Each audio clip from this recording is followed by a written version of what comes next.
So when we create a product, we must go through what's called product positioning. And this is to create an image of a product that will appeal to customers. And so it's essentially, what do customers think when they purchase our product? And the whole goal of product positioning is to set your product apart from the competition. So in this example down here, let's say my product that I'm developing is a shampoo. I have positioned this product in order to attract sexy women, and that's going to set that apart from the competition. And hopefully my target market is people who want to attract sexy women. Now, we need to identify our customers' needs and wants and use those needs and wants to determine how this product compares to the competition and how we're going to actually position it. There are actually 4 different positioning strategies that can be used. The first is positioning by the price and quality of our product. And so this would be setting our price high in order to make customers think that we have really high quality, or maybe we set our price low because we're saying, hey, you get a great value for a product. So an example of doing this would be different phones definitely position their products based on price and quality. So you can go out and you can buy the iPhone 12 for a super high price and you're thinking like, yes, this is the best quality phone there is out there, versus maybe I go spend $90 on this little track phone that I buy at Walmart and I'm like, hey, I still get a phone. It's a really good value.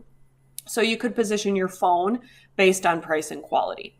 Another type of positioning strategy would be based on a feature and benefit. So this would be associating a specific feature or benefit or attribute of the product as a reason to buy that product.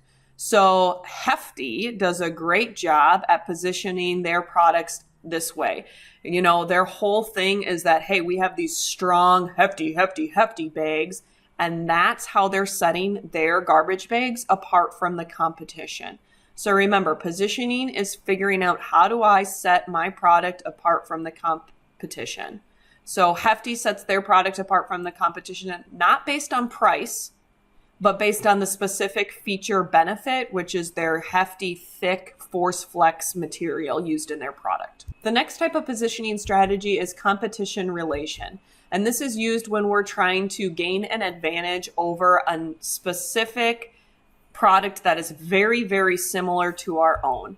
So for example, let's say that I make sugar and I'm going to make the generic brand. So I would set myself apart from the competition by giving myself a generic brand versus the name brand. The last type of positioning strategy when developing a product would be a product line relation. And so this would mean that you're coming out with a similar product, but more of a line option. So I thought a perfect example, I actually bought this past winter, was General Mills came out with a cereal, which there's already tons of cereals out there in their product line, but it's a little bit of a different option. So this was a holiday feature for Elf cereal.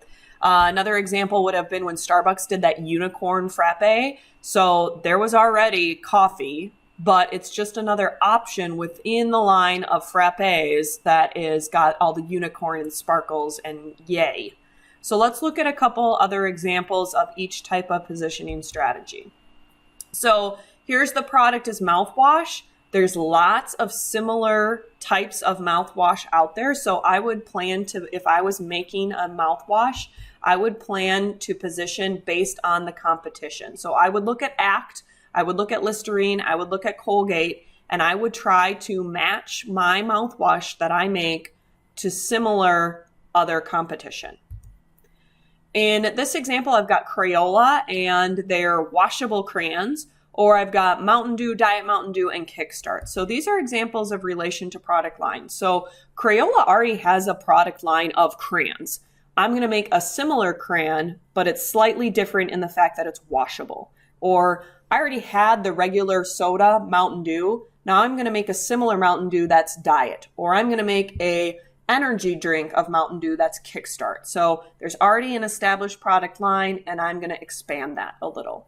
In these examples, we've got Olay, and they're talking about, oh, join me against the battle in aging and taking care of my skin. So they're picking out a specific feature and benefit that Olay gives them for their product. And that's how they're setting their product apart from the competition. They're saying, look, Olay has these 7 anti-aging things, or Olay is great because you can tag every single photo that you're in. It makes you look that good. So they're pulling out the features and benefits to set their product apart.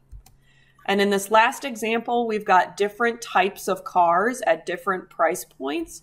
And so this would be our price and quality. So if I go all the way up to the platinum level, which costs a little more, I'm assuming I'm going to get a higher quality vehicle versus the LE level, which costs less. And I might get some cool things, but I'm getting a good value for it.